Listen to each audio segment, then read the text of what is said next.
welcome back. So today I wanted to do something a bit different. Obviously things are very different for everybody right now with the lockdown that's going on. I wanted to just give you all a little update.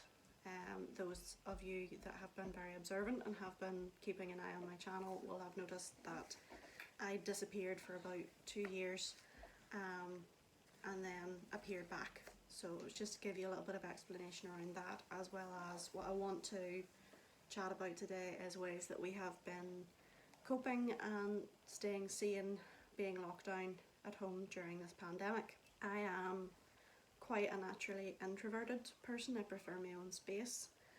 And the biggest struggle whenever I first got married was that my husband had been working away most of the time that we'd been going out and engaged, and then basically the week we got married he says, right, well, me working away is no way to start a marriage, to start a proper relationship, you know, and taking this step in our lives, so I'm not going to do it anymore. And at the time I went, great, you know, perfect logic, great idea.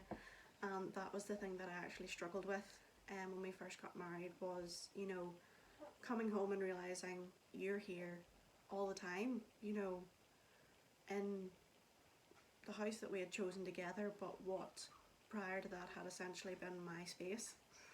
And it sounds really selfish, but it's just one of the things that I had gotten used to. Like, I had moved back, lived in Scotland for about the guts of 10 years, moved back here to Northern Ireland 6 years ago, and did that on my own, effectively, you know, with a few people who were my support network, but where I was, you know, they weren't immediately there around me. So I got used to having, you know, nobody to answer to, really, being accountable mostly just to myself, you know, and not to anybody else. So that is, it's not a bad thing, but it's something that I struggled with. Just getting into the mindset of the decisions that I make now don't just impact me, you know, my husband wants to be, rightly so, involved in the decision making too, so it's an adjustment that I had to try and make, and a lot of the time that I'm still making. Where we're at the moment is our son is now 18 months, and when I'm at work, Craig's at home with Christian, and when I'm at home, Craig's at work, I'm at home with Christian. So we're still kind of passing ships in the night now, which means that to a degree I'm still kind of used to my own space and my own way of doing things, with Craig not really being around just as much. We don't have as big a crossover as, you know, a lot of other people might. But it is really important, obviously, at the moment to stay at home, and, you know, the longer we don't do it properly, the longer we'll be forced to, so we're doing our best to do our part. Whenever I had written my sort of thoughts for this down, the prompts for doing this video, the cases in the UK were 93,873 cases, and that was probably about a week and a half ago, and there were 12,107 deaths in the UK at that point. Now obviously that's higher now, but in Northern Ireland itself, where I am at the moment, that means just under 2,000 cases and 118 deaths. So the things that have helped us, or me anyway, is the tidy house, tidy mind mantra.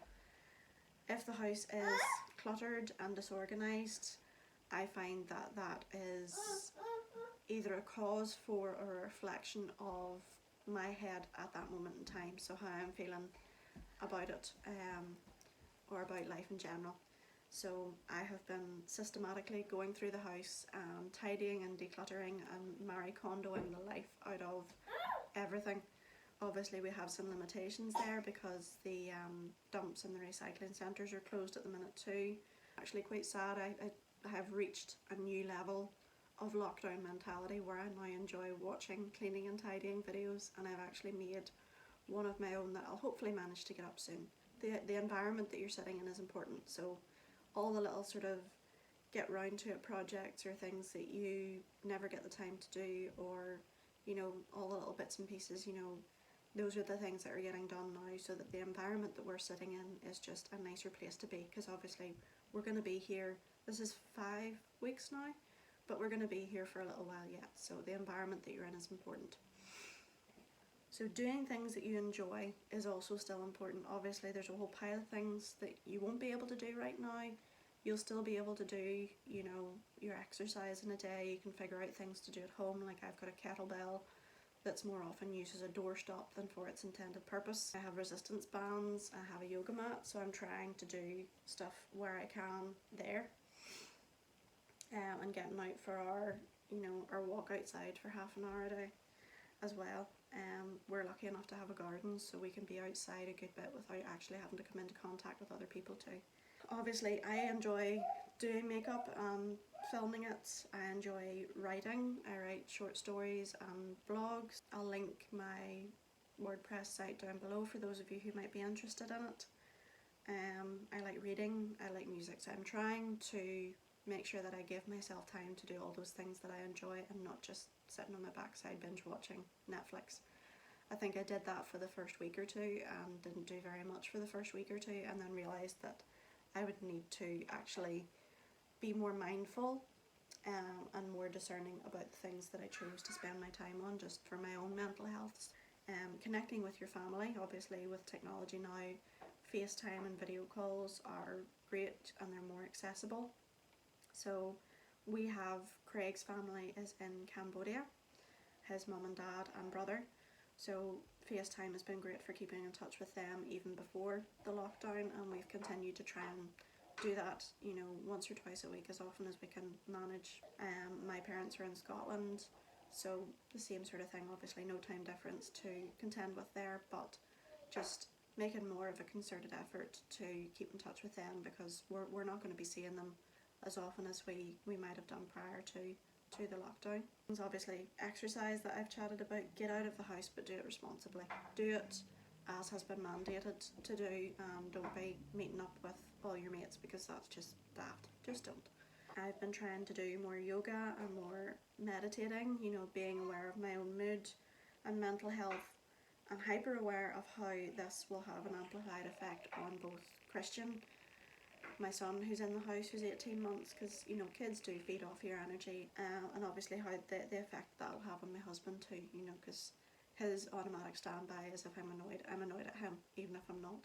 But, you know, he's in my environment, so he's the one that's going to bear the brunt of it. So it's just being mindful of that too, because it's, you know, you're going to be stuck with the people that you live with in a more kind of concentrated way than you normally would, and you're not just going to be able to bog off out the house and just remove yourself from the space. So it's about being more of aware and making more of an effort to be nice to each other. Be nice to your husbands and wives, even if they drive you up the wall. So personal space is important as well. We live in a, you know, 2 up, 2 down type mid-terraced house, and I'm lucky enough to have my sort of makeup nook for filming.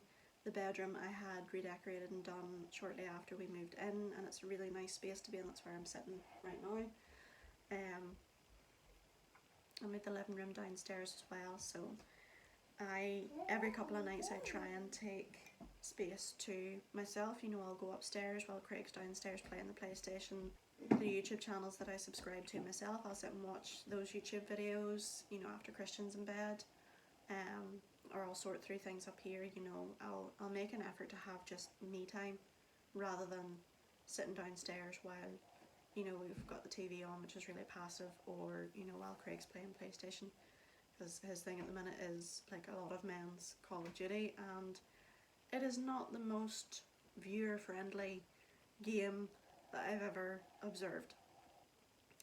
So I've found that can cause a bit of anxiety too. Don't isolate yourself mentally. I know that we have to do it physically right now, but do not isolate yourself mentally. It's hard for everybody, harder, probably more difficult for some than others. You know, in normal circumstances, I would self-isolate probably by choice. Also depends on your location. Isolating myself mid-terrace in a town is not where I would choose to be, but, you know, we do what we have to right now. Keep in touch with your friends and family, you know. It's important to still keep in touch with them, even though we can't physically be around them or see them right now, you know. And it's important for other people too, you know. Other people that you know will be struggling either the same or more than you are too, depending on, you know, what way they're wired. So you keeping in touch for them is as much for them as it is for you. I do have a makeup video and I have a clean and tidy with me video that I'm hoping to get edited and up soon if I can figure out how to get those edited and up. As I say, the iMac hasn't been behaving itself, it's not been rendering the videos properly, so I'll try and find a workaround to get more content up for you soon. I'd said that I would try and upload about once a week, so. But yeah, everybody do your bit, stay home, stay safe. And guys, it's really important as well, if you enjoy my videos and you enjoy watching them, to subscribe and hit the notification bell so that you don't miss any of the uploads that are coming, because I am uploading more than I have been, and I do plan to upload, you know, more regularly than I have been. I've set myself the goal of about once a week, so hit like, subscribe, you know, share it to anybody else that you might think might enjoy them, and I'll see you again soon. Bye.